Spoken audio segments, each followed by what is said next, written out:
আমি নাম ধরে বলছি, আওয়ামী লীগ যারা করতেন, এখন আওয়ামী লীগ দেশে আছে কিনা আমি জানি না, আছে বললাম ওই যে 14%, ওরাও এখনো পর্যন্ত তওবা করে ফিরে আসার চেষ্টায় আছে। আল্লাহ যেন তাদেরকে তাওফিক দেন।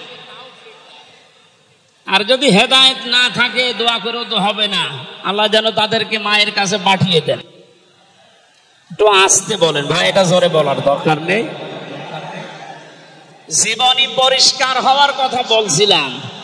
যারা করতেন আওয়ামী লীগ, বলেন তো আপনার বিবেকের কাছে, শেখ হাসিনা জীবনে কোনোদিন একটা মিথ্যা কথা বলেনি, এ গ্যারান্টি আপনি দিতে পারবেন? না না, এই কথা বলা ভুল হয়ে গেল। ওনার সারা জীবনে কোনো সত্য কথা আছে কিনা আমার সন্দেহ।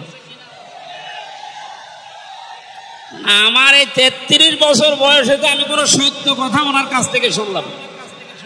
কথা বললে মিথ্যা কথা, ওইটা নাই, বাদ দিলাম। আমি আর একজনের ধরে, বিএনপি যারা করেন, খালেদা জিয়া জীবনে একটা মিথ্যা কথা বলেনি, এ কথা আপনি গ্যারান্টি দিতে পারবেন? জামাত ইসলাম যারা করে তারা এ কথার গ্যারান্টি দিতে পারবেন যে মরহুম শহীদ মতিউর রহমান নিজামী জীবনে মিথ্যা কথা বলেনি? বলেন না। চরমনাই পীরের মুরিদ যারা, তারা কি গ্যারান্টি দিতে পারে সৈয়দ রেজাউল করিম জীবনেও মিথ্যা কথা বলেনি? একজনের ব্যাপারে গ্যারান্টি আছে, আল্লাহ নিজে গ্যারান্টি দিয়েছেন, তার 63 বছরে একটা মিথ্যা কথা নেই। চলে যাই সব ছেড়ে যেতে হয়, মৃত্যু মানে না কোনো পরিচয়।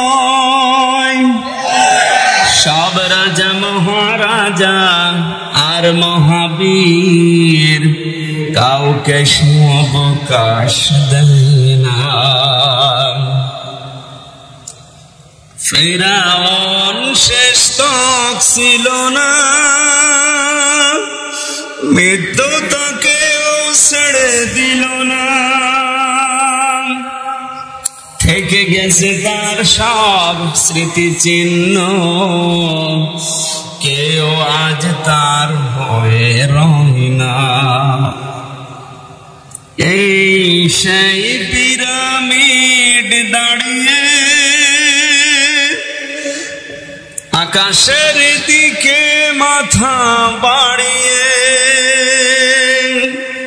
ইতিহাস হয়ে আছে চিরকাল। ফেরাউন শুধু ভবে রয় না। নীল নদ আছে থাকবে, চিরদিন সত্যকে ডাকবে। ডেকে ডেকে বলে যাবে দিন রাত, ডেকে ডেকে বলে যাবে দিন রাত। কেউ যেন ফেরাউন হয় না। ঐতিহাসিক সরোয়ার্দী উদ্যান, ঢাকা। বিশ্ব মানবতার মহান বন্ধু মুহাম্মদুর রাসূলুল্লাহ সাল্লাল্লাহু আলাইহি ওয়াসাল্লামের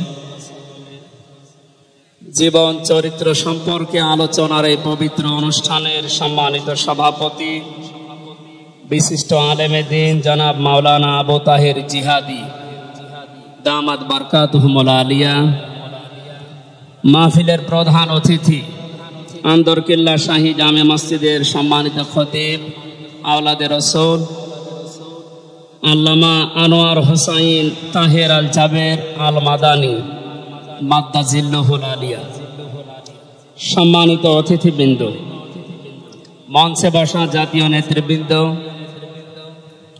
সামনে বসা মুসলমান ভাইরা, পর্দার আড়ালের সম্মানিত মা এবং বোনেরা, প্রশাসনের ভাইরা, প্রাণ প্রিয় ঢাকাবাসী, সবাইকে নিয়ে মহান রব্বুল ইজ্জাত ওয়াল জালালের দরবারে শুকরিয়া জানাচ্ছি, যিনি মহামানবের জীবন চরিত্র সম্পর্কে আলোচনার এই পবিত্র অনুষ্ঠানে আমাদেরকে হাজির হওয়ার তৌফিক দিলেন। জবান খুলে বলছি আলহামদুলিল্লাহ। কথা বলার প্রথমে আমি স্মরণ করছি 2024 সালের আগস্টের 5 তারিখ পর্যন্ত যারা মুক্তভাবে কথা বলার পরিবেশ তৈরি করে দেওয়ার জন্য নিজের জীবন পর্যন্ত দিয়ে গেলেন, শাহাদাতের সর্বোচ্চ মাকাম আল্লাহ যেন তাদেরকে দান করে। আমরা কিছু ভিডিও দেখতে পাচ্ছি, অনেকে বলছে তারা শহীদ হয়নি, তারা নিজেদের বুককে গলির সামনে অস্ত্রের সামনে পেতে আত্মহত্যা করেছে। তারা কাদের কাছ থেকে কি পেয়ে কি খেয়ে কথা বলছেন আমি জানি না। কোরআনে কারিমে আল্লাহ তাআলা 1500 বছর আগে জানিয়েছে। শহীদ এই শব্দটা আমাদের এই বাংলাদেশ, ভারত, পাকিস্তানে যেভাবে ব্যবহার হয়, এটা এত সস্তা বিষয়, অনেক দামি বিষয়। শহীদদের ব্যাপারে কথা যেন মানুষ উল্টা পাল্টা না বলে, এই জন্য মানুষের মুখের উপরে আল্লাহ নোটিশ জারি করে দিয়েছে। আল্লাহ পাক বলেন, ওয়ালা তাকুলু লিমান ইউকতালু ফি সাবিলিল্লাহি আমওয়াত বাল আহইয়াউন ইনদা বাল আহইয়াউ ওয়ালাকিন লা তাশউরুন। সূরা বাকারার 154 নম্বর আয়াতে আমি যতগুলো তাফসীর পড়েছি, সব মুফাসসির আয়াতের ব্যাপারে একই বক্তব্য দিয়েছেন। আল্লাহ পাক তামাম দুনিয়ার সব মানুষের মুখের উপরে নোটিশ দিয়েছেন, ওয়ালা তাকুলু, কেউ এ কথা বলবো না যে মানুষগুলো আমি আল্লাহর জন্য জীবন দিয়েছে, এরা মারা গেছে, কথা কখনো বলবো না। কারণ তারা জীবিত এবং তারা, তোমরা এই বিষয়টা বোঝো না, উপলব্ধি করতে পারো না। মুখের পরে মানুষ যেহেতু অন্তর দিয়ে ধারণা করতে পারে, এজন্য আল্লাহ হৃদয়ের উপরে, অন্তরের উপরেও নোটিশ দিয়েছেন, ওয়ালা তাহসাবান্নাল্লাযীনা কুতিলু ফী সাবিলিল্লাহি আমওয়াতা বাল আহইয়াউন ইনদা রাব্বিহিম ইরযাকুন। সূরা আলে ইমরানের 169 নম্বর আয়াতে আল্লাহ জানিয়েছেন, মুখ দিয়ে তো বলাই যাবে না যে শহীদরা মারা গেছে, এমনকি অন্তরে ধারণাও আনবে না যে শহীদরা মারা গেছে, বরং তারা জীবিত এবং আমি আল্লাহর কাছে তারা রিজিক প্রাপ্ত হচ্ছে। বলেন আল্লাহু আকবার। এই আয়াতটা যে 100% বাস্তব। আমি কিছুদিন আগে গিয়েছিলাম গাইবান্ধা, বাংলাদেশ ইসলামী ছাত্র শিবিরের সদস্য ছিলেন ভাইটা। আগস্টের 5 তারিখের আগে তিনি জীবন দিয়েছেন জালিমের বুলেটের সামনে। শহীদ সাব্বির হুসাইন, 1 মাস পরে তার কবর ভেঙে গিয়েছিল এই বৃষ্টির পানিতে। তাজা রক্ত কবর থেকে বের হতে দেখা গিয়েছে। একটা মানুষ যদি খাবার না খাবে তাহলে রক্ত পেল কোথায়? এজন্য এগুলো যারা ছড়াচ্ছেন, আমরা আশা করব এই বিষয়গুলো আর সামনে নিয়ে আসবেন না। আমরা কোরআনে কারিমের আয়াতের উপরে 100% বিশ্বাস করি এবং একথা বলি, জালেমের জুলুমের সামনে যারা নিজের জীবন পর্যন্ত দিয়ে গেলেন আগস্টের 5 তারিখের আগ পর্যন্ত, প্রত্যেকেই শহীদ যাদের ঈমান আছে, এবং আল্লাহ তাদেরকে যেন শাহাদাতের সর্বোচ্চ মাকাম দান করেন। বলেন আমিন। কোথায় ছিলাম আমরা আর কোথায় আছি এখনো বাস্তবতা টের পান না। কিছুদিন আগে বাংলাদেশ জামাত ইসলামের কেন্দ্রীয় আমির জামাত ডক্টর শফিকুর রহমান কুষ্টিয়াতে গিয়েছিলেন। প্রায় 5000 মানুষকে নিয়ে তিনি একটা অনুষ্ঠান করলেন, যারা 16 জন শহীদ হয়েছিল কুষ্টিয়ায়। বাংলাদেশ জামাত ইসলামের পক্ষ থেকে 2 লক্ষ করে টাকা তাদের পরিবারের হাতে তিনি তুলে দিলেন। প্রায় 2.5-3 ঘন্টায় অনুষ্ঠানগুলো আমরা দেখলাম। বলেন তো, আগস্টের 5 তারিখের আগে 5,000 না, এরকম মানুষ যদি 5 জন এক জায়গায় হয়তো 14টা মামলা হয়ে যেত। কোথায় ছিলাম আমরা আর কোথায় এখন পৌঁছিয়েছি। এরপরও যদি এটাকে কেউ নিয়ামত মনে না করে, গতকালকের একটা জরিপ আমি পেয়েছি, বাংলাদেশে 100 জনের 14 জন এখনো পর্যন্ত, আপা আপনি ঘাবড়াবেন না, আমরা নরম হয়ে যাই, এ দলে আছে। 100 জনের কতজন? 100 জনের 28 জন এখনো পর্যন্ত থালা নেওয়ার জন্য খুব তাড়াতাড়ি করছে। আমি নাম নাই নিলাম। আনন্দের বিষয়, 100 জনের 58 জন মানুষ এখন চাচ্ছে এদেশে আল্লাহর বিধান দিয়ে জমিনটা চলুক। আগস্টের 5 তারিখ খুব বেশি দিন যায়নি। এই কয়েকদিনের ব্যবধানে যদি এই অবস্থা সৃষ্টি হয়, এই জন্য আমার মনে হচ্ছে এদেশের অনেক মুনাফিকেরা বুঝে ফেলেছে বিষয়টা, এজন্য খুব তাড়াতাড়ি করছে যে থালা আমাদের হাতে দিন। আমার দাদা একটা গল্প বলতে, এক লোক বিবাহ করার পরে বাসর রাতে বউকে রেখে একটু বাইরে গেছে। দাদি শাশুড়ি এসে বলছে, আমার কিন্তু পতি চাই, তুমি কি করবা আমি জানি না। নতুন বউ ডাক দিয়ে বলছে, দাদি শাশুড়ি আমার একটু সময় দেন, আপনার পতি হবে, অসুবিধা নেই। শাশুড়ি এসে বলছে, বৌমা আমার কিন্তু নাতি চাই। ঠিক আছে, আমার সময় দেবেন। দেবর আর ননদ এসে বলছে, ভাবি আপনি কি করবেন আমরা জানি না, আমাদের কিন্তু ভাতিজা চাই। কিছুক্ষণ পরে স্বামী এসে বলছে, বউ তুমি কি করবা আমরা জানি না, আমার বেবি চাই। বউ মাথা উঁচু করে বলছে, তোমরা কি সব পাগলের বংশ?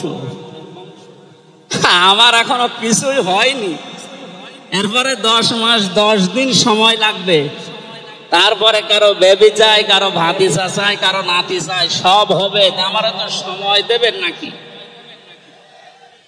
15.5 বছরে যে জঞ্জাল তৈরি হয়ে আছে, 1-1.5 মাসে পরিষ্কার করা সম্ভব? আপনি কি মনে করেন? যারাই দায়িত্ব পেয়েছে ছাত্র জনতার হাত থেকে, দেশের মানুষের হাত থেকে, তাদেরকে তো একটু সময় দেবেন নাকি? কুষ্টিয়াতে বাংলাদেশ জামাতে ইসলামের শ্রদ্ধাভাজন আমির উনি সাংবাদিকদের জানিয়েছেন, আমরা সম্মানজনক এবং যুক্তিপূর্ণ সময় তাদেরকে দিতে চাই, যেন দিনের ভোট আর রাতে না হয়। কথা বলেন না কেন? সুতরাং সম্মানজনক সময় নিয়ে তারা ঠিক ব্যবস্থা করবে। যারা খুব তাড়াতাড়ি করছেন, 10 মাস 10 দিন সময় দেবেন না, এমনিতেই বেবি অনেকে ফ্লাক্সি লোড করে নিয়ে আসবে বাড়ি থেকে। সুতরাং আমরা চাচ্ছি, সংস্কার যখন আরম্ভ হয়েছে দেশে, 1628টা চেয়ার আছে এই দেশের মেন চেয়ার, এই চেয়ার না, যিনি পালিয়েছে তার চেয়ার থেকে শুরু করে এদেশের ওসি সাহেবের চেয়ার পর্যন্ত আপনি গণনা করবেন, 1628টা চেয়ার হয়। আমরা চাই খুব তাড়াতাড়ি যারা দায়িত্বে আছেন, এই 1628টা চেয়ার যেন খুব তাড়াতাড়ি পরিবর্তন করা হয়, কারণ এগুলো সব ওই জালেমদের দোষ। এগুলো পাল্টিয়ে বৈষম্যের শিকার হয়ে 15.5 বছর যারা ওএসডি হয়েছিলেন, যারা নিজেদের চেয়ার পর্যন্ত পৌঁছাতে পারে না, আমরা চাই তাদেরকে এই সমস্ত জায়গাগুলোতে দেওয়া হোক। জালেমদেরকে আল্লাহ হেদায়েত দেয় না, তার বাস্তব প্রমাণ কালকের একটা কল রেকর্ড। একজনের জন্মদিন নাকি গোপালগঞ্জে পালন করতে দেয়নি এক ওসি সাহেব, এজন্য বাইরের দেশ থেকে তাকে হুমকি দিচ্ছে যে তার নাম লিস্ট করে রাখো, আমি যদি কোনোদিন আসি তার খবর করো। আমি কথাটা শোনার পরে মিলালাম, আল্লাহু লা ইয়াহদিল কওমাজ জালিমিন। আল্লাহ যে ইহদি দিয়েছেন মোজারে, বর্তমান ভবিষ্যৎ, প্রেজেন্ট ফিউচার, আল্লাহ তাআলা জানিয়েছেন যে আমি জালেমদেরকে হেদায়েত দিচ্ছি না, দেব না। কালকের কল রেকর্ড শোনার পরে আমার মনে হচ্ছে ওনার কপালে হেদায়েত নেই এবং আল্লাহ দেবেও। নয়তো এত কিছু হওয়ার পরেও এই লোকটা হুমকি দিতে পারে, আপনার বিশ্বাস হয়? হেদায়েত চাই না, কারণ আমরা হেদায়েত চাইলেও আল্লাহ দেবেন না। জালেমদের হেদায়েত দেবেন না, আল্লাহ নিজে জানিয়েছেন। কারণ জালেমদের বিরুদ্ধে মামলা দায়ের করবে আল্লাহ নিজে।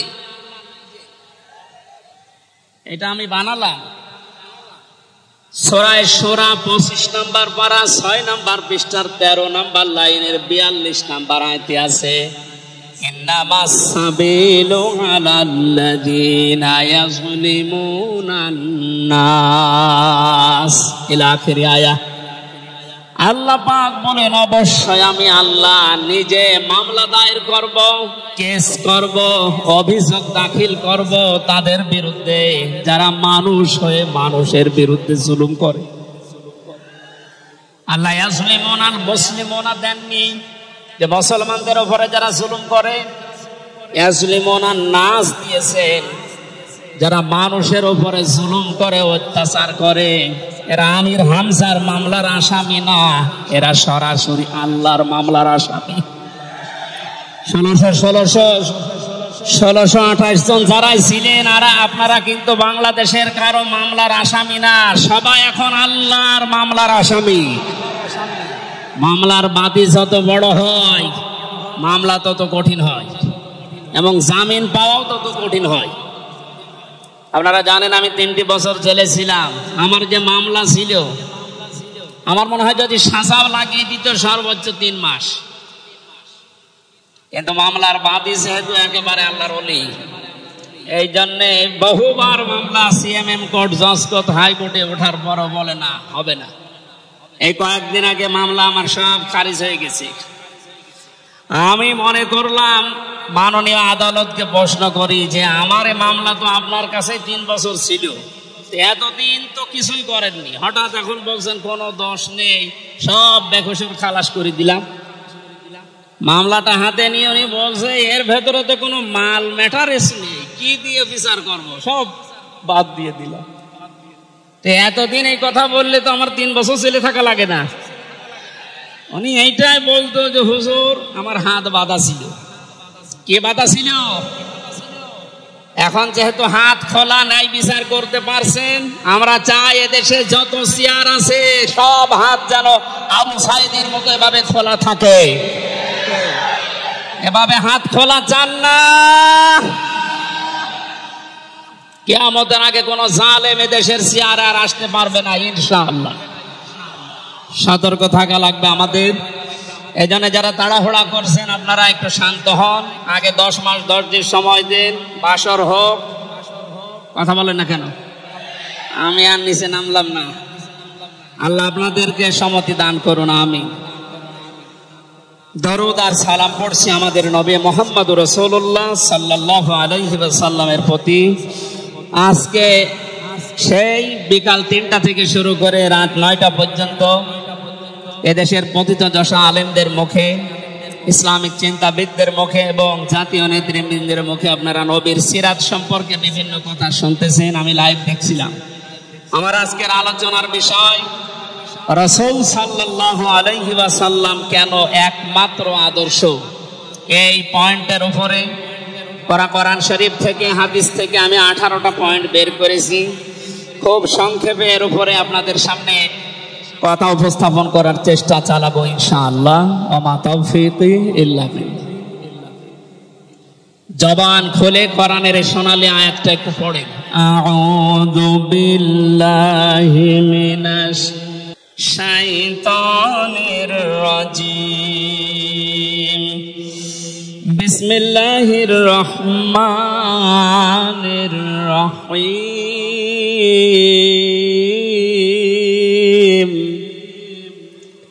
লাকাদ কানা লাকুম ফি রাসূলিল্লাহি উসওয়াতুন হাসানাহ।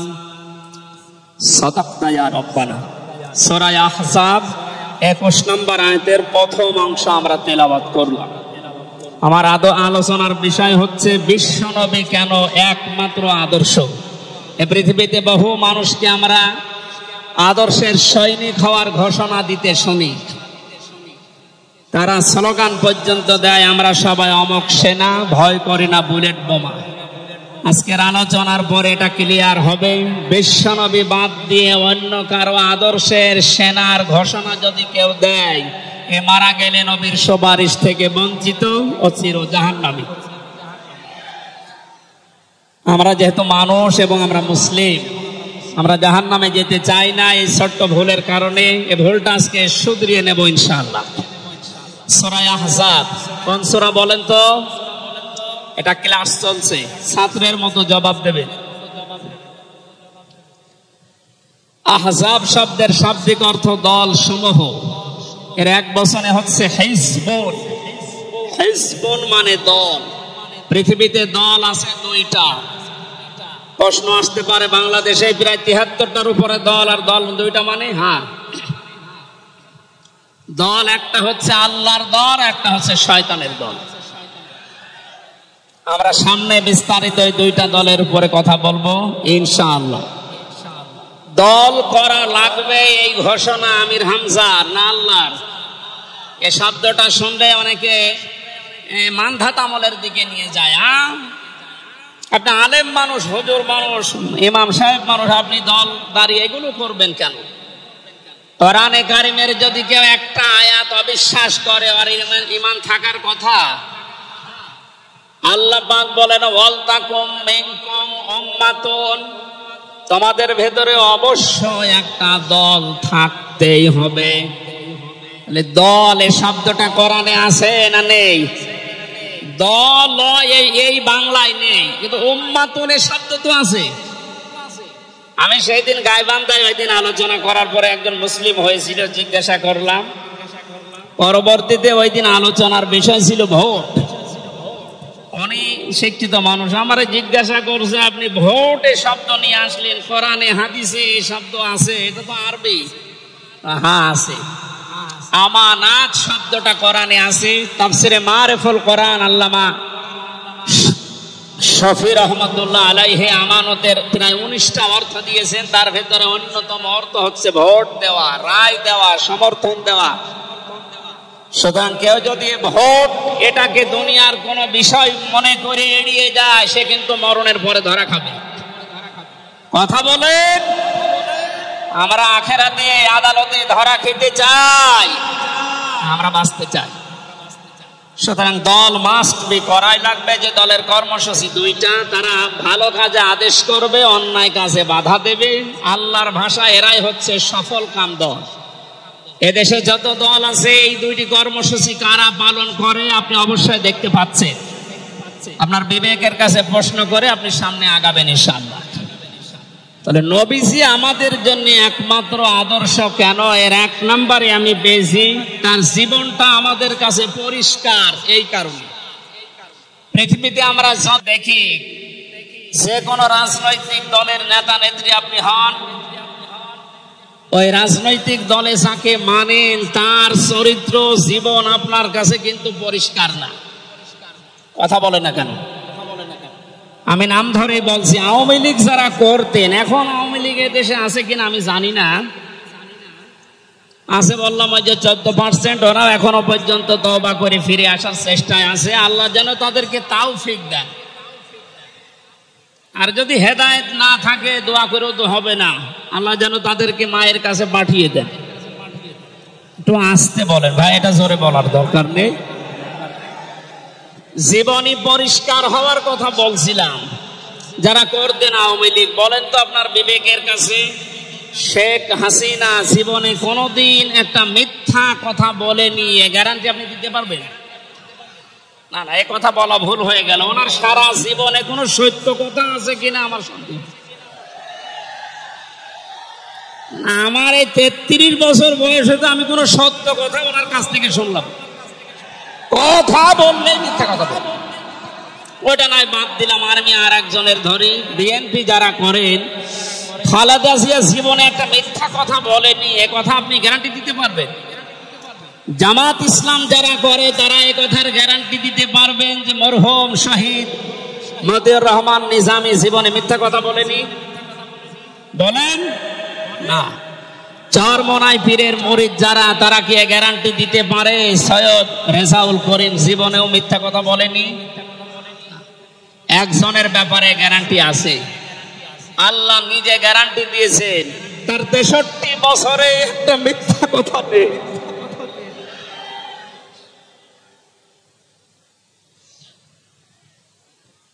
এই জন্য বিশ্ব নামে আমাদের একমাত্র আদর্শ হওয়ার কারণ এই যে জীবনে 63 বছরে একটাও মিথ্যা কথা বলেননি। জোরে বলেন আল্লাহু আকবার।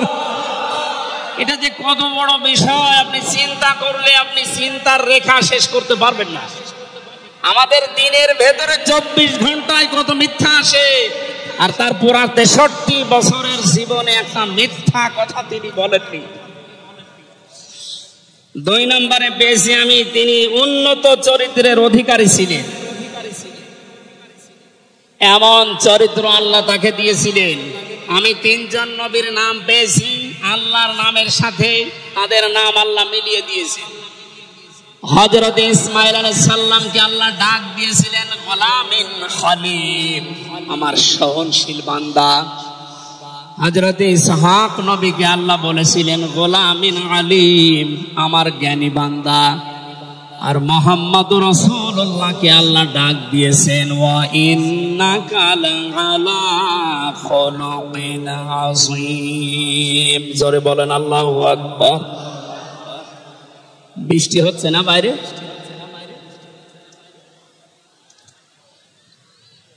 এখানে ওঠাউঠি করেন কেন? বসেন বসেন।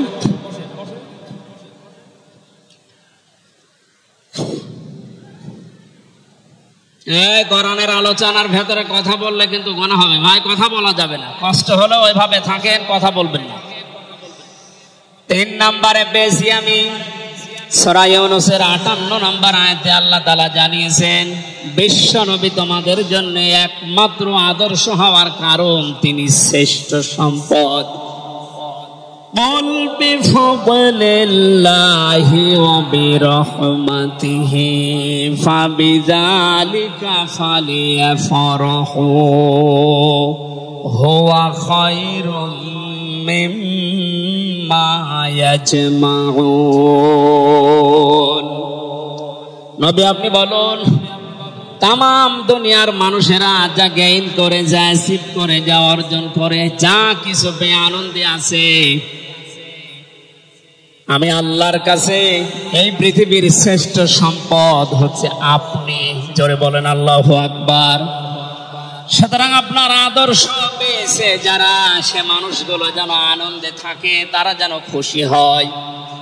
এই জন্য আগস্টের 5 তারিখের আগ পর্যন্ত এদেশের 100 জনের মাত্র 15 জন মানুষ বিশ্ব নবীকে একমাত্র আদর্শ মানতেন। তারা খুশি ছিলেন, রাজি ছিলেন। মাত্র 1 মাস কয়েক দিনের ব্যবধানে এই যে 100 জনের এখন 58 জন মানুষ বিশ্ব নবী ছাড়া আর কাউকে বুঝতে চাচ্ছে না। সময়টা যেতে দেন, দেশের 100 জনের 100 জন মানুষ চাইবে বিশ্ব নবী ছাড়া কারো আদর্শ মানি না। খুব সংক্ষেপ করছে, আমাদের প্রধান অতিথি এসে পড়েছেন। এই জন্য 4 নম্বরে পেয়েছি এই পৃথিবীর ময়দানে বিশ্ব নবী মুহাম্মদুর রাসূলুল্লাহ হচ্ছেন আল্লাহর পক্ষ থেকে আমাদের জন্য, বিশেষ করে মুমিনদের জন্য সবচাইতে বড় অনুগ্রহ। সূরা আলে ইমরানের 164 নম্বর আয়াতে আল্লাহ ঘোষণা দিচ্ছেন লাকাদ মান্নাল্লাহু আলাল মুমিনিনা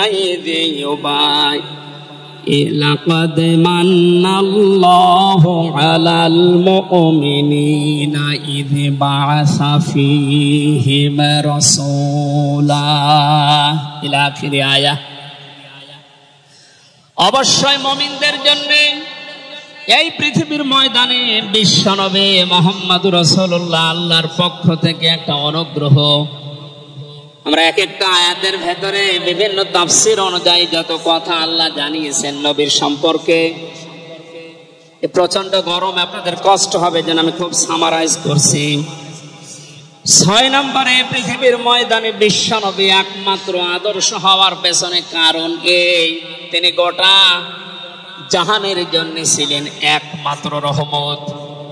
সূরা আম্বিয়ার 107 নম্বর আয়াতে আল্লাহ এই ঘোষণা দিয়েছেন, ওমা আরসালনাকা ইল্লা রাহমাতাল লিল আলামিন। বলেন আল্লাহু আকবার। আল্লাহ আলম বলেন না যে শুধু পৃথিবীর জন্য, আলামিন যত জগৎ আল্লাহ বাজিয়েছেন আর যত জগতে আল্লাহর যত সৃষ্টি আছে, এতানাজ্জালুল আমরু বাইনাহুন্না, প্রতিটি জগতে ওই সৃষ্টি অনুযায়ী আল্লাহর বিধিবিধান নাজিল হচ্ছে। যেখানেই যেই সৃষ্টি আছে প্রত্যেকটা সৃষ্টির জন্য মুহাম্মদুর রাসূলুল্লাহ হচ্ছেন আল্লাহর পক্ষ থেকে রহমত। বলেন সুবহানাল্লাহ। সেই রহমতকে হযরতে হালিমাতুস সাদিয়া চিনেছিলেন। কোলে নেওয়া থেকে শুরু করে বাড়ি পর্যন্ত যেখানে নিয়ে গেছেন, সিরাত ইবনে হিশাম বলছে সব জায়গায় হালিমাতুস সাদিয়া বিশ্ব নবীর মাধ্যমে আল্লাহর রহমত পেয়েছিলেন। সিরাত বিশ্বকোষের ভেতরে পেয়েছি আল্লাহর নবীকে হযরতে হালিমাতুস সাদিয়া যেদিন কোলে তুলে নিলেন, হযরতে হালিমা বলেন আমার স্তনে দুধ ছিল না। মুহাম্মদুর রাসূলুল্লাহকে কোলে নেওয়ার সঙ্গে সঙ্গে আমাদের স্তন, আমার স্তন দুইটাই দুধে পরিপূর্ণ হয়ে গেছে। আমি ডান স্তন তাকে দিলাম, তিনি পান করলেন। বাম স্তন তাকে দিয়েছি, সঙ্গে সঙ্গে তিনি মুখ বের করে নিলেন। আমার দুধ ভাই আব্দুল্লাহর অধিকার। ও মা হালিমা, পৃথিবীতে আমি ভাইয়ের হক নষ্ট করার জন্য আসি না, এসেছি ভাইয়ের হক ফিরিয়ে দেওয়ার জন্য। ঢাকাবাসী, যেই নবী মায়ের কোলে বসে ভাইয়ের হক নষ্ট করেন নাই এই রবিউল আউয়াল মাসে, সেই নবীর উম্মত আমরা এখন যারা দাবি করছি, অধিকাংশ গুলোই দেখতে পাই যত বড় হচ্ছি তত ভাইয়ের হক মারার জম হচ্ছি। এটা তো রবিউল আউয়ালের শিক্ষা ছিল না। হযরতে হালিমা বলেন তাকে যে গাধার উপরে তুললাম, দুর্বল ছিল, সঙ্গে সঙ্গে সবল হয়ে গেছে। বাড়িতে পৌঁছাতে দেরি, কুয়ায় পানি ছিল না, কুয়া ভর্তি হয়ে গেছে। খেজুর গাছে খেজুর ছিল না, বিশ্ব নবী মুহাম্মদুর রাসূলুল্লাহ যেহেতু রহমত, আমার খেজুর গাছে খেজুর পরিপূর্ণ হয়ে গেছে। সুতরাং ওনাকে যেখানে নেওয়া হয় সেখানে যদি রহমত আসে, আমাদের এই মাথা থেকে পা পর্যন্ত, রান্নাঘর থেকে আন্তর্জাতিক জীবন পর্যন্ত, আজকের এই সিরাত অনুষ্ঠানে যদি সিদ্ধান্ত নিয়ে যেতে পারি সব জায়গায় তাকে ছাড়া কাউকে মানব না, অবশ্যই আল্লাহ পাকে 56,000 বর্গ মাইল রহমত বরকত দিয়ে ভরে দেবেন। কথা বলেন ঠিক কিনা? আল্লাহ যেন এটা দেন আমাদের মাধ্যমে, বলেন আমিন। 6 নাম্বারটা 7 নাম্বারটা খুব গুরুত্বপূর্ণ। এইটার ব্যাখ্যা করার জন্য আমি 8-10 মিনিট সময় নিলাম, একটু খেয়াল করবেন। বিশ্ব নবী আমাদের একমাত্র আদর্শ, এই কারণে 7 নাম্বার পয়েন্টে আমি কোরআন থেকে নিয়েছি। গনা মাপের গ্যারান্টি শুধু তার আদর্শ অনুসরণের মাধ্যমে। পৃথিবীতে বহু মানুষ আছে, বহু বিশ্ব নেতার দাবি অনেকে করছে, অনেকে বিশ্ব মানবতার দাবি করছে, অথচ বিশ্ব নেতা হওয়ার জন্য যে 7টা কোয়ালিটি লাগে আমরা অধিকাংশ মানুষের ভেতরে পাই না, আন্দাজে শুধু ঢোল বাজাই। এ পৃথিবীতে বিশ্ব নেতার দাবি করতে পারেন নবীরা, রাসূলরা। কথা বলেন ঠিক কিনা? এই পৃথিবীতে বিশ্ব নেতৃত্ব দেওয়ার দাবি করতে পারে নবী রাসূলরা। এই কথার সাথে একমত আছেন? আমরা একজন নবীর নাম বলছি, হযরত ঈসা রূহুল্লাহ। তিনি জন্মের পরে তার জাতির লোকেরা তাকে অবৈধ, হারামজাদা, এরকম উল্টা পাল্টা নাম দিয়ে ডাকতো। হযরতে মরিয়ম আলাইহিস সালামের কাছে যখন জিজ্ঞাসা করেছে জাতির লোকেরা বিয়ে হয়নি, সন্তান পেলে কোথায়, খুব খেয়াল করে শুনবেন। হযরতে মরিয়ম ইশারা দিয়েছিলেন দোলনার দিকে, ফাশারাতে ইলাইহি ক্বালু কাইফা নুকাল্লিমু মান কানা ফিল মাহদি সাবিয়্যা। তিনি ইশারা দিয়ে বললেন, এই যে দোলনায় যে ছেলেটা আছে ওকে জিজ্ঞাসা করো ওর জন্মের পরিচয় বলতে পারবে। ওরা বলছে ছোট্ট বাচ্চা কথা বলবে কি করে?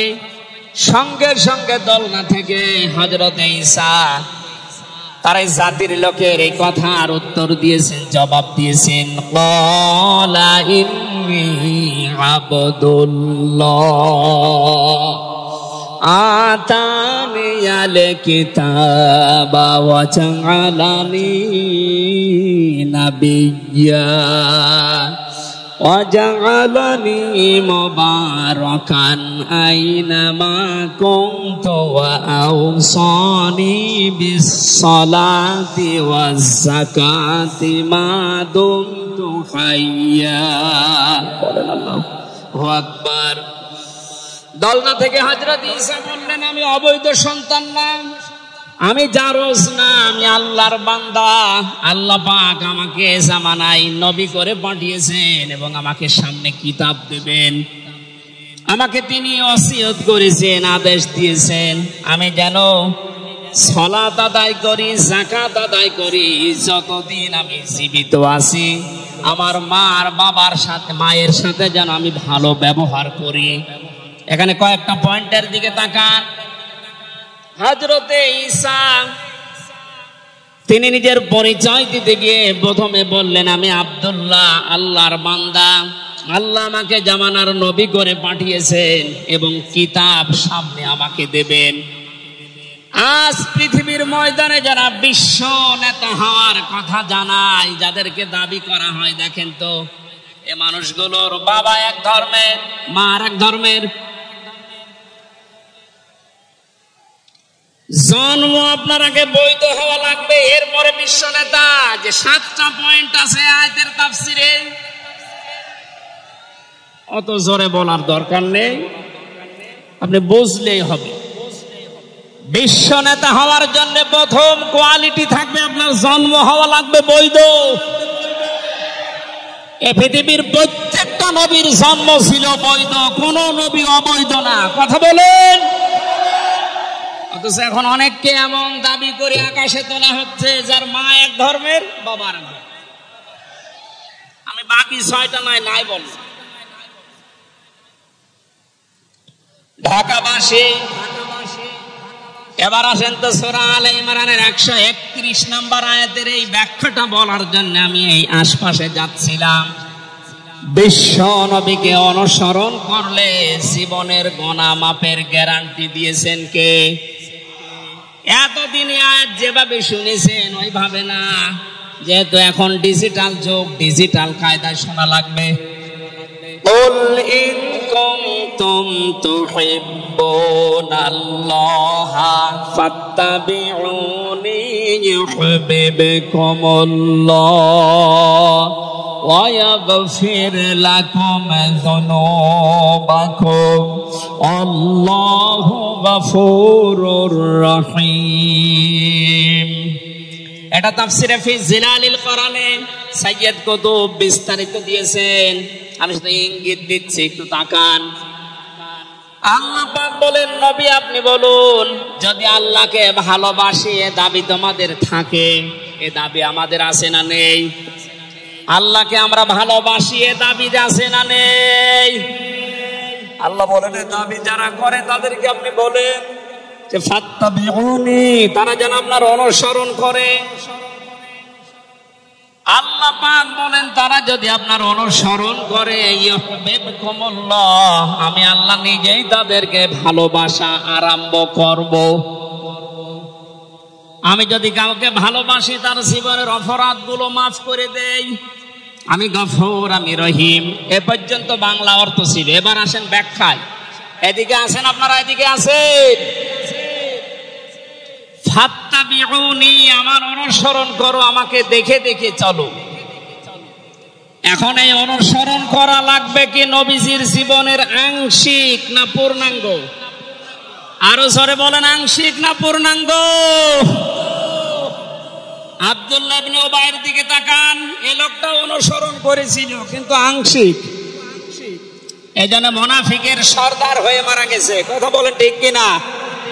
তার নামাজ ছিল রাসূলের মতো, রোজা ছিল রাসূলের মতো, নবীজির পেছনে হজ করেছে, নবীজির সাথে বিশ্ব নবীর সাথে ইফতারি করেছে, কিন্তু বিশ্ব নবী এই পৃথিবীর নেতা এটা সে মানত না। আজ বাংলা সহ বিশ্বে বহু মুসলমান এই থিওরিতে আছে, তারা নামাজ রাসূলের মতো পড়ে, রোজা রাসূলের মতো রাখে, কিন্তু সমাজ নবীজি, রাষ্ট্র নবীজি 10 বছর কোরআন দিয়ে চালিয়েছিলেন, এইটা মানতে তারা রাজি না। এ মানুষগুলোর অনুসরণ হচ্ছে আংশিক না পূর্ণাঙ্গ। সুতরাং আংশিক অনুসরণ করলে আল্লাহ কি আপনাকে ভালোবাসা আরম্ভ করবে না? ইউহবিব এটা মোজারে, বর্তমান ভবিষ্যৎ, প্রেজেন্ট ফিউচার। যখন আপনি পূর্ণাঙ্গ অনুসরণ করার জন্য দাড়ি থেকে মাথা থেকে শুরু করে পা পর্যন্ত, রান্নাঘর থেকে শুরু করে আন্তর্জাতিক জীবন পর্যন্ত সব জায়গায় বিশ্ব নবীকে অনুসরণের সিদ্ধান্ত নিয়ে নেমে পড়বেন, আল্লাহ তখন ভালোবাসা আরম্ভ করবে। আয়াত অনুযায়ী দেশে এখনো যারা পূর্ণাঙ্গ অনুসরণ আরম্ভ করেননি, এ কথা বুঝে এসেছে। সুতরাং আমাদের অনুসরণ হবে কি আংশিক না পূর্ণাঙ্গ? আরো জোরে বলেন। নবীজির মতো নামাজ পড়া যেমন, বিশ্ব নবীর মতো রাষ্ট্র চালাতেও হবে ওই রকম। নবীজি জানিয়েছেন, মান মাতা ওয়ালাম ইয়াখযু ওয়ালাম ইউহাদ্দিস বিহি নাফসাহু মাতা আলা শুবাতিন মিনান নিফাক। যে লোকটা মরে গেল কিন্তু তার এই চিন্তা ভাবনা ছিল না যে জমিন আল্লাহর কোরআন দিয়ে চলুক, এই লোকটা মুনাফিক হয়ে মরবে, কেউ তাকে বাঁচাতে পারবে না। অথচ এই হাদিসটা সামনে নিয়ে বাংলাদেশে আমরা এখনো অনেককে নামাজ পড়া, রোজা রাখা, দাড়ি রাখা, জুব্বা গায়ে দেওয়া মানুষকেও মুনাফিক হয়ে মরার সম্ভাবনা দেখতে পাচ্ছি। কথা বলে ঠিক কিনা? সুতরাং আমরা চাই নবীজি যেভাবে নামাজ পড়েছিলেন, বিশ্ব নবী যেভাবে রাষ্ট্র চালিয়েছিলেন, ওইভাবে আমাদের এই দেশটাও 10 বছর চলুক। আমিরে জামাত ডাক্তার শফিকুর রহমান কয়েকদিন আগে ঘোষণা দিয়েছেন, 15 বছর লাগবে না, মাত্র 10টা বছর আমাদের হাতে দেন, আমরা গ্যারান্টি দিতে পারি এ দেশের মানুষকে। 9টা পয়েন্ট ওখানে উনি দিয়েছেন, সবগুলোর বাস্তবায়ন করে এই 16 কোটি মানুষকে উনি দেখাবেন। এটাকে আজ অনেকে রাজনীতি মনে করে উল্টাপাল্টা দিকে নিয়ে যাচ্ছেন। আমার বিশ্ববিদ্যালয়ে থাকাকালীন এক দুষ্ট বন্ধু ছিল, 10 বছর নবী কোরআন দিয়ে রাষ্ট্র চালিয়ে বলতে পেরেছিলেন, খায়রুল কুরুনি করনি, আমার যুগ শ্রেষ্ঠ যুগ। আমাদের দেশটা 53 বছর স্বাধীন হয়েছে, 1 বছরও কোরআন দিয়ে চলেছে। এই জন্য তো কোনো জিনিস নিরাপদ না। আমার ছোট দাদা উনি বলছিলেন যে হজে যাওয়ার পরে দেখি একটা ঘড়ি পড়ে আছে, মোবাইল ঘড়ি। চিন্তা করলাম নেব না, মনের ভেতরে ভয়, যদি ধরা পড়ে যায় তাহলে তো মানুষ, এ দেশে তো ধরা পড়লে আবার হাত কেটে দেবে। দেশে যাওয়ার পরে মানুষ বলবে হাজী সাহেব চোর, এই ভয়তে নিলাম না। কি করি, অতক্ষণ দাঁড়িয়ে থেকে কেউ নেয়ও না, কারো পায়ের নিচে পড়ে আবার নষ্ট হয়ে যাবে, তুলে নিলাম এদিক ওদিকে তাকিয়ে। হারানো জিনিস যেখানে জমা দেয় ওই জায়গায় জমা দিলাম। ওনারে জিজ্ঞাসা করলাম, ভাই মোবাইলের দাম কেমন হবে? উনি আমারে বলছে, ইয়া হাজিউল হজ্জা দায়না বেলাদুকা, হে হাজি দেশ কোথায়? দাদা বলে, জি তুমেন বাংলাদেশ, বাংলাদেশ থেকে এসেছি। আপনার বাংলাদেশের টাকার মান অনুযায়ী এই ঘড়ি মোবাইলের এটা দাম হবে 72,000 টাকা। কত? 72,000 টাকার মোবাইল পড়ে আছে, ঘড়ি কেউ নিচ্ছে না, এদেশে থাকবে? বলেন। সাধারণ মানুষের কাছে থাকা দূরের কথা, দরবেশের কাছে থাকবে 36,000 কোটি টাকা। আমার মনে হয় আমার 33 বছরের জীবনে গণনা করে শেষ করতে পারবো না। পদ্মা সেতু আর একটা বানিয়ে এখনো 4,000 কোটি টাকা রাষ্ট্রে থেকে যেত। কথা বলুন, দরবেশ যদি এই করে যেগুলো ধরবেশ ওগুলোর চরিত্র কি বলে। এই জন্য এই বন্ধটা আমারে বলছিল, আমি রামজা, আমি কুষ্টিয়া থেকে যাচ্ছিলাম ঢাকাতে, একটা নর্মাল কোচে চড়ে হঠাৎ আমার পেটে গন্ডগোল। সিরাজগঞ্জ রোড পার হওয়ার পর ড্রাইভারকে বললাম যে হ্যাঁ একটু দাঁড়ান, আমি নেমে যাব, আমার পেটে গন্ডগোল। ড্রাইভার বলছে গাড়ি থামবে না, একেবারে জায়গা মতো থামবে। আপনার যদি বেশি অসুবিধা হয় তো পেছনে সিট খালি আসে, বসে বসে আল্লাহ আল্লাহ করে। বলছে আমার পেটে গন্ডগোল, একে আল্লাহ আল্লাহ থামে। পেছনে যে দেখি কয়েকটা সিট খালি পড়ে আছে, আচ্ছা পলিথিন দেয় বমি করার জন্য, একটা নিলাম, 2 সিটের মাঝে বসে ওই কাজ করলো। চিন্তা করলাম এটা যদি রেখে চলে যায় তাহলে আমার তো বদনাম হয়ে যাবে। পকেট থেকে একটা সাদা রুমাল ছিল, ওইটা বের করলাম, টাইট করে বাঁধলাম, পেছনের সালানা খুলে ফেলে দেব। আল্লাহর ইশারা, পেছনে আসছিল মোটরসাইকেল, পড়বে কি পড়বে একেবারে মোটরসাইকেলের সামনে। ও বলছে জানলা দিয়ে তাকিয়ে আছি, দেখলাম মোটরসাইকেল ওলা এদিকে ওদিকে তাকিয়ে, ও মনে করছে নতুন রুমালে থপ করে পড়লো কি। এ রুমাল যখন নতুন, ভেতরের জিনিসও মনে হয় নতুনই হবে। মানে তুলে নিল, ও বাড়ি যে টের পাবে যে কোন নতুন জিনিস। এই জন্য বলছে হামজা, আমাদের দেশে পায়খানা পর্যন্ত নিরাপদে নেই, এর বাস্তব প্রমাণ আমারটা। অথচ আমির জামাত গ্যারান্টি দিয়েছেন চুরি থাকবে না, শুধু পায়খানা না, 36,000 কোটি না, 36 পয়সাও চুরি হবে না। 10 বছরের জন্য ছেড়ে দেন দেশটা। আপনারা ওনার সাথে একমত কিনা? কারা কারা ওনাদের হাতে দিতে চান দেখি, লিল্লাহে তাকবীর।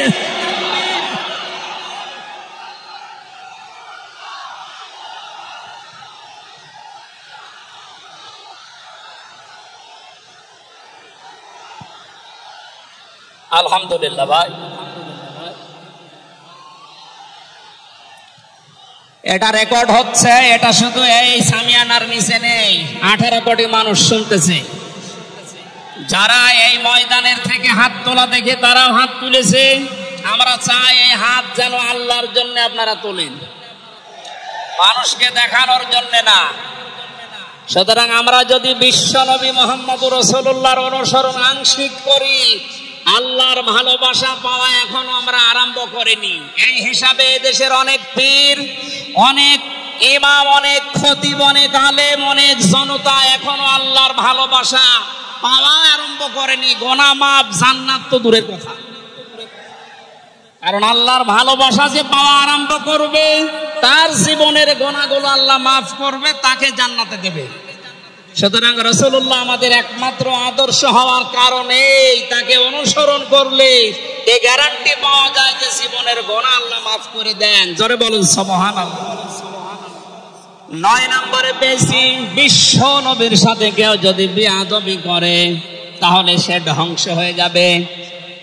আপনি তাকান, তার আপন চাচা আবু লাহাব, এটা যদি সিরাতুন নবী মাহফিল, আমাদের ঢাকাতে এগুলো হয়তো নেই, এগুলো চট্টগ্রাম আর সিলেট বিভাগে বেশি পাওয়া যায়।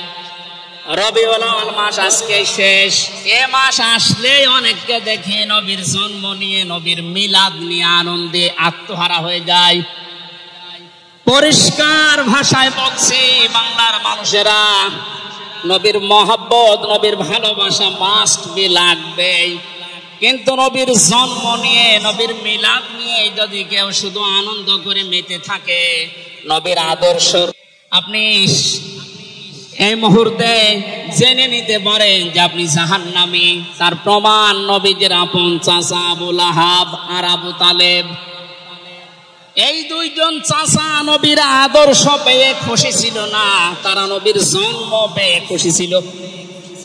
নবীর মিলাদে, নবীর জন্মে তারা এত খুশি হয়েছিল, আবু লাহাব নিজের কাজের মেয়েকে পর্যন্ত আজাদ করে দিয়েছিল। আবু তালিব নিজের সন্তান হযরতে আলীকেও কাছে রাখতো না।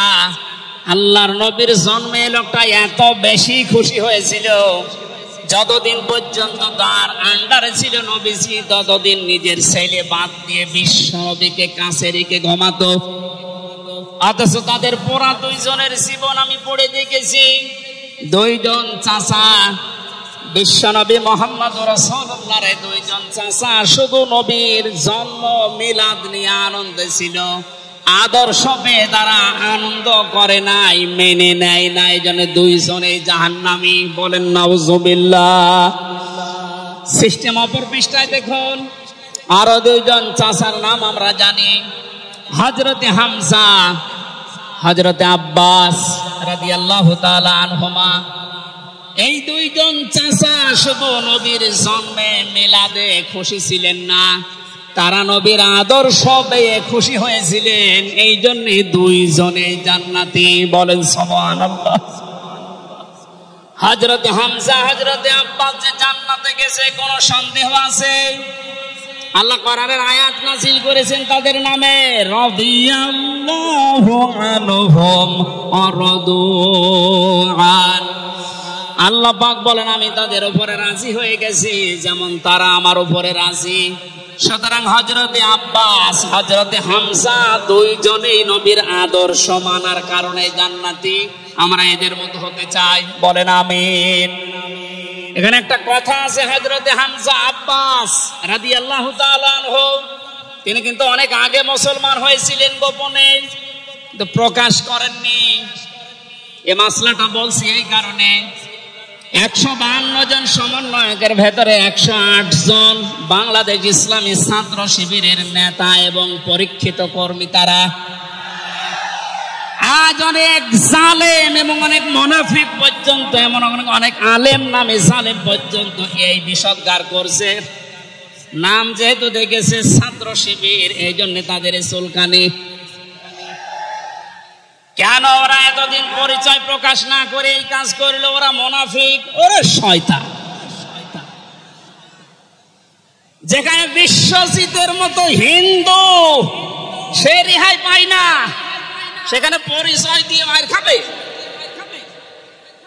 সুতরাং সাদিক সাহেব এবং এসএম ফরাদ ভাই সহ যারা পরিচয় গোপন করে এই জালেমের বিদায়ের জন্য এই বিপ্লব আমাদেরকে এনে দিয়েছেন, তাদেরকে প্রত্যেক থানায়, জেলায়, রাজধানীতে সংবর্ধনা দেওয়া দরকার। তারা এটা এমনিতেই করে নাই, তারা হযরতে আব্বাসের জীবন থেকে করেছে। অথচ হযরত আব্বাস রাসূলের বিরুদ্ধে বদরের ময়দানে বিরুদ্ধে যুদ্ধ করার জন্য আবু জাহেলের পক্ষ নিয়ে গিয়েছিল, অথচ তিনি ওই সময় মুসলমান। তার মানে নিজের পরিচয় গোপন করে বাস্তবতার নিরিখে স্থান কাল পাত্র বেদে এটা একটা কৌশল, এটা একটা হেকমা। ও জীবনে কোরআনই পড়ে নাই, হাদিস পড়ে নাই, ও ফতোয়া দিচ্ছে যে এ হচ্ছে মুনাফিক। এই জন্য ওনারা যা করেছে, আমি এখানে 9টা পয়েন্ট এনেছিলাম। সাদিক সাহেব ভাই সহ, এসএম ফরাদ ভাই সহ 108 জন যা করেছে, সব নবীদের থেকে, নবীর মাদের থেকে, নবীর সাহাবীদের থেকে, নবীদের চাচার থেকে শিক্ষা নিয়ে এই হিকমতটা অবলম্বন করেছে। আল্লাহ তাদেরকে যেন সর্বোচ্চ মাকাম দান করেন। বলেন আমিন। মেহমান বেয়াদবি করলে যে মানুষের জীবন ধ্বংস হয়ে যায় রাসূলের সাথে, তার প্রমাণ পেয়েছি নবীর চাচা আবু লাহাবের জীবন থেকে। বিশ্ব নবী যখন সাফা মারওয়া এই পাহাড়ের উপরে উঠে দাওয়াত দিচ্ছিলেন, এই লোকটা ডাক দিয়ে বলেছে, তাব্বালাকা লিহাজা জামাতানা ইয়া মুহাম্মদ, হে মুহাম্মদ তুমি ধ্বংস হয়ে যাও। তাফসীরের কিতাবে সূরা লাহাবের তাফসীরে পড়েছে, আবু লাহাব মুহাম্মদুর রাসূলুল্লাহকে শুধু ধ্বংস হয়ে যা কে কথা বলে নাই। সামনে একটা পাথর ছিল, পাথরটা হাতে নিয়ে নবীজির দিকে ভাবে নিক্ষেপ করেছিল। ঢাকাবাসী খুব খেয়াল করে শোনেন, এখানে আমার 2টা পয়েন্ট আছে। আবু লাহাব 1500 বছর আগে মুহাম্মদ রাসূলুল্লাহর দিকে যে পাথর নিক্ষেপ করেছিল, তাফসীরে ফি জিলালিল কোরআন মুফাসসির লিখেছেন সাইয়্যিদ কুতুব, যে নবীজির সামনে পাথরটা পড়েছিল, নবীজির শরীরে লাগে নাই। আল্লাহ পাক সঙ্গে সঙ্গে তার জন্য কোরআনের আয়াত নাযিল করলেন, শুধু এই হাতের জন্য না, তাব্বাত ইয়াদা আবি লাহাবি ওয়া তাব। ইয়াদানে ছিল শব্দটা, ইয়াদাদি বচন আল্লাহ দিয়েছেন, অথচ আবু লাহাব পাথর নিক্ষেপ করেছিল কয় হাত দিয়ে? আরো জোরে আরেকবার বলেন। আল্লাহ যে তার দুই হাতই ধ্বংস করে দিলেন।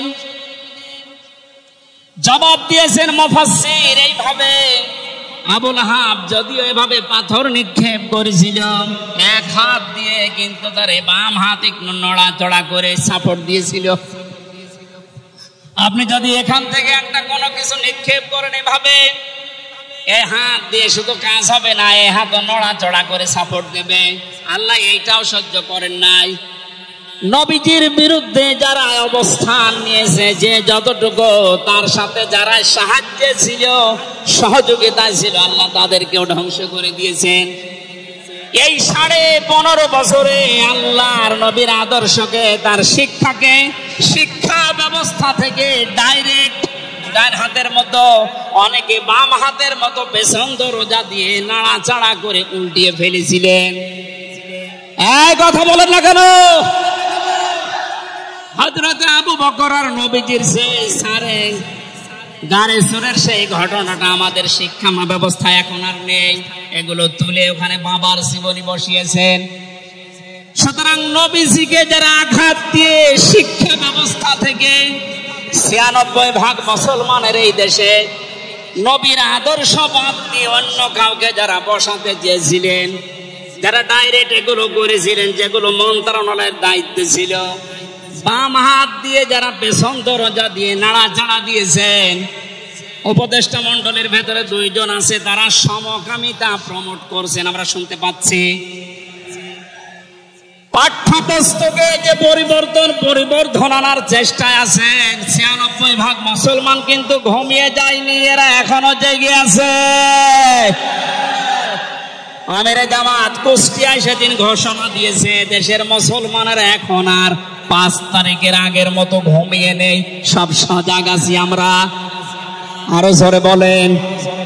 সুতরাং যারা ডান হাত দিয়ে চেষ্টা করছেন আল্লাহ বিরোধী, রাসূল বিরোধী, মানবতা বিরোধী এই কাজগুলোকে প্রমোট করার জন্য, বাস্তবায়নের জন্য, আর পেছনের দরজা দিয়ে যারা বিভিন্ন নাম নিয়ে আবু লাহাবের বাম হাতের মতো নাড়াচাড়া দিচ্ছেন, আল্লাহ পাক যদি ধরে আবু লাহাবের মতো ডান হাত বাম হাত সব কিন্তু ধ্বংস করে ছাড়বে।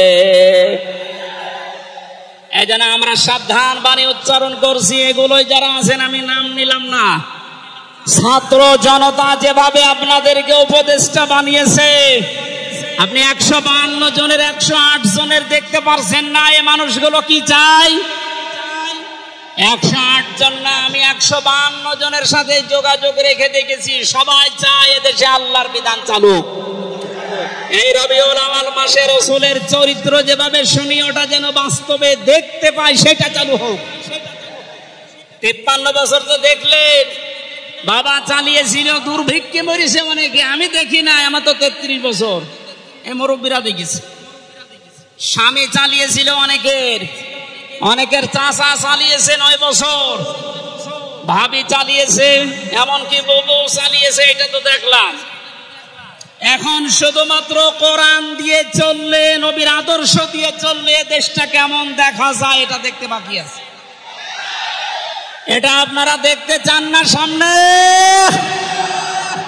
আমার জীবনের সবচাইতে বড় শখ, আকাঙ্ক্ষা, তামান্না এইটা, চর্ম চোখে যেন আল্লাহ আমাকে দেখায় যে 56,000 বর্গ মাইল তার কালাম দিয়ে চলছে।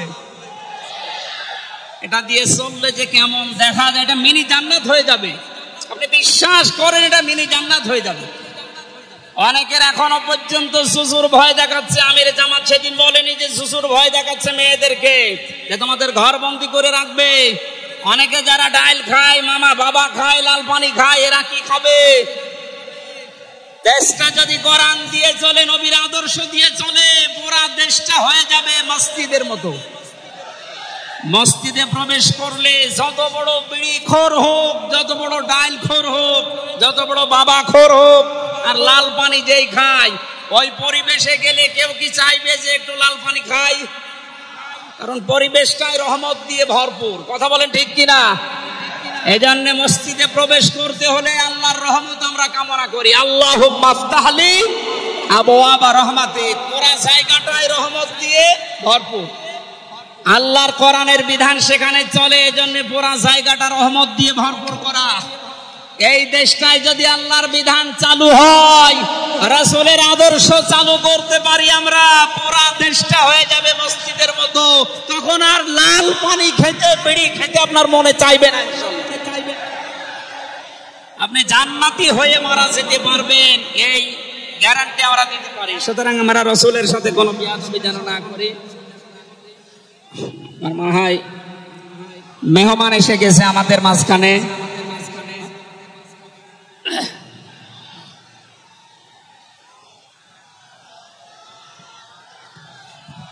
লিল্লাহি তাকবীর, আওলাদে রাসূলের আগমন,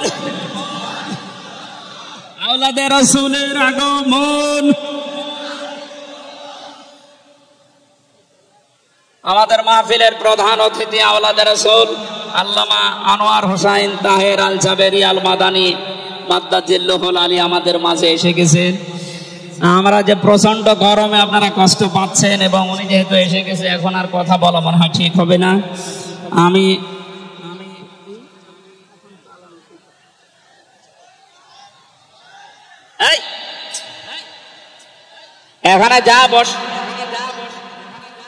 এখানে যা বসা আছে সব আমার উস্তাদের উস্তাদ। এই জন্য আমি কথা বলতে চান, পয়েন্টগুলো শেষ করছি। 10 নম্বরে পেয়েছি তিনি শরীয়ত প্রণেতা, হা বললে হালাল, না বললে হারাম, সুতরাং তার সম্মান অনেক বেশি। 11 নম্বরে তিনি ছিলেন দাঈ ইলাল্লাহ, তিনি ডাকতেন শুধুমাত্র আল্লাহর দিকে। কার দিকে? আমি একটা পয়েন্ট এখানে বলি, খুব খেয়াল করে শুনবেন। সূরা হামিম সেজদার 33 নম্বর আয়াতটা এতদিন যেভাবে শুনেছেন ওইভাবে না, একটু ভালো করে খেয়াল করে শুনেন। আল্লাহ পাক বলেন, ওমান আহসানু কাওলাম মিম্মান দাআ ইলাল্লাহি ওয়া আমিলা সালিহান ওয়া ক্বালা ইন্নানি মিনাল মুসলিমিন। ওই লোকটার কথার চাইতে আর উত্তম কথা কে বলে দুনিয়ায়? যে লোকটা আল্লাহর দিকে মানুষকে ডাকে, নিজে ভালো ভালো কাজের আঞ্জাম দেয়, আর নিজে পরিচয় ওপেন করে যে আমি একজন মুসলমান। আমি কি? বাংলার মুসলমানেরা, আপনি আয়াতের দিকে 3টা বিষয় খেয়াল করেন। এদেশে কম বেশি আমরা 96% যেহেতু মুসলমান, এই জন্য আল্লাহর দিকে আমরা ডাকি, এটা আমি মেনে নিলাম। 2 নম্বরে ভালো ভালো কাজের আঞ্জাম আমরা নিজের জায়গা থেকে হলেও কম বেশি দিতে পারছি বা দেই। 3 নম্বরে যেটা ওয়াকালা ইন্নানি মিনাল মুসলিমিন, আমি মুসলমান, এই ঘোষণা দেওয়ার মতো পরিবেশ এই দেশে এখনো আসে নাই। কথা বলেন, এখন এমন জায়গা অনেক আছে যেখানে আমি মুসলমান, এ কথা বলা এখনো সম্ভব না। সুতরাং আয়াতের 3 নাম্বার, এটা যদি বাস্তব এই চর্ম চোখে দেখতে চান যে আমি মুসলমান, এই পরিচয় দিয়ে আমি এই পৃথিবীতে টিকে থাকতে চাই, তাহলে এই দেশটা কোরআনের হাতে দেওয়া লাগবে, মাস্ট বি। কথা বলেন ঠিক কিনা? সুতরাং আমাদের এখন থেকে ডাক হবে কোনো পীরের দিকে না, কোনো বাবার দিকে না, আমাদের একমাত্র ডাক হবে আল্লাহর দিকে। জোরে বলেন আমিন। 12 নম্বরে বেশি তিনি যুদ্ধবন্দীদের সাথে এমন ভালো আচরণ করতেন। ইয়ামামার একজনের নাম পড়লাম হাদিসের পাতায়, বিগ লিডার ছিলেন এই লোকটা, সামামা ইবনে ওয়াসাল রাদিয়াল্লাহু তাআলা আনহু। বদরের ময়দানে তিনি ধরা পড়লেন, সাহাবেরা তাকে বেঁধে রেখেছে মসজিদের ভেতরে খুঁটির সাথে। নবীজি এসে বললেন, সামামা কেমন লাগে তোমার, কি আচরণ আমার কাছে আশা করো? লোকটা বলে, মুহাম্মদ সাল্লাল্লাহু আলাইহি সাল্লাম, আপনি আমাকে মেরেও ফেলতে পারেন, ছেড়েও দিতে পারেন, নবীজি তাকে বললেন, সোমামা, এই দুনিয়ায় শেষ দুনিয়া না, আর একটা জগৎ আমাদের সামনে আসে। ইসলামের বিশাল কিছু তার সামনে তুলে ধরলেন। বাড়িতে যাওয়ার পরে নিজের হাতে রান্না করে খাবার পাঠালেন তার জন্য। দ্বিতীয় দিন আবার তাকে দাওয়াত দিলেন ইসলামের। বিশ্ব নবী নিজে ওঠের দুধ এক সাহাবীকে দিয়ে দহন করিয়ে গরম করে পাঠালেন। বলা হচ্ছে তিনি জামায় আদর করছেন, অথচ সে লোকটা যুদ্ধবন্দী। একটা যুদ্ধবন্দী মানুষের সাথে বিশ্ব নবীর যে আচরণ, এ পৃথিবী অবাক হয়ে গেছে। অথচ এই 15.5 বছরে যুদ্ধবন্দী না, কারাবন্দী, তাও অন্যায় ভাবে। আরে ভাই, আমার তো 3 বছর পরে যেহেতু মামলা খালাস করে দিয়েছে, আদালত কর্তৃক প্রমাণ হয়েছে যে আমি নির্দোষ, আমার কোনো দোষ নেই, তাহলে আমরা মামলার আয়ু থেকে শুরু করে একেবারে ওই উপর পর্যন্ত যিনি পালিয়েছেন, এ পর্যন্ত যারা জড়িত ছিল, আমি চাই তাদের প্রত্যেকে যেন 3 বছর জেলে থাকে। এইটাই ন্যায় বিচার হবে। কথা বলে না কেন? আমার জন্য 3 বছর, ব্যারিস্টার আরমানের জন্য 8 বছর, 11 বছর। কত বছর? আপনি যে চট করে ঢুকে পড়বেন, আগে 11 বছর থাকেন, এরপরে।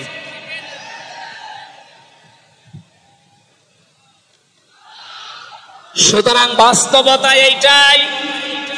শত্রুদের সাথে তিনি যুদ্ধবন্দীদের সাথে কি আচরণ করলেন, আর আমরা অন্যায় ভাবে কারাবন্দীদের সাথে।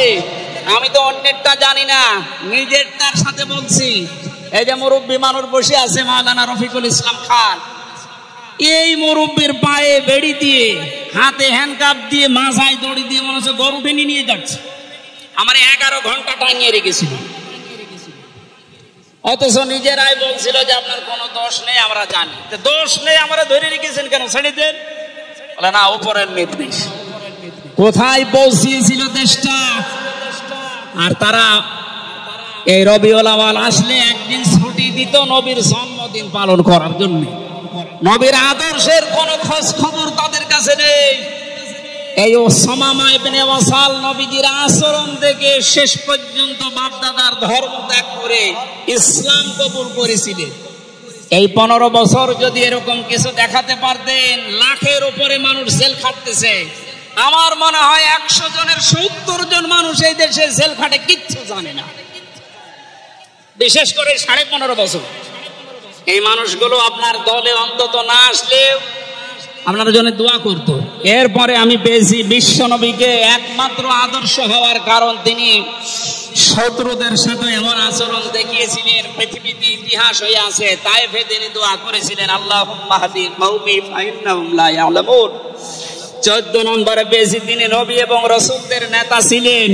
15 নম্বরে ছিল তার বক্ষ ছিল উন্মুক্ত। 16 নম্বরে পেয়েছি তিনি ছিলেন লাইট বা আলো। 17 নম্বরে তিনি ছিলেন স্নেহময়, মমতাময়। 18 নম্বরে তিনি ছিলেন কোমল হৃদয়ের অধিকারী। এক একটা শব্দের ভেতরে লক্ষ লক্ষ কথা আল্লাহ লুকিয়ে রেখেছে। আর রাসূলের জীবনে 1 ঘন্টা 1.5 ঘন্টায় না, কিয়ামত পর্যন্ত যদি কেউ আলোচনা করে, আমি 31টা বিষয় সাজিয়েছি এক একটা পাঠ অনুযায়ী। সুতরাং এরকম যদি শুরু হয় তো 31 দিন একাধারে লাগার কথা আমার এই ক্ষুদ্র জ্ঞানে। যারা আরো বড় বড় আলেম এখানে বসে আছে, কিয়ামত পর্যন্ত আলোচনা শুনবেন, করবেন। আমাদের নবী আজিম খুলুকিন আজিম, কোনদিন শেষ হবে না ইনশাআল্লাহ। সুতরাং নবীজি আমাদের একমাত্র আদর্শ, এটাই ফাইনাল। তাকে ছাড়া আমরা কাউকে মানি না। ওদের তো আহ্বান জানাচ্ছি তাকে আদর্শ গ্রহণ করার জন্য। আমিন। বারাকাল্লাহু লানা ওয়া লাকুম ফিল কোরআনিল আযীম।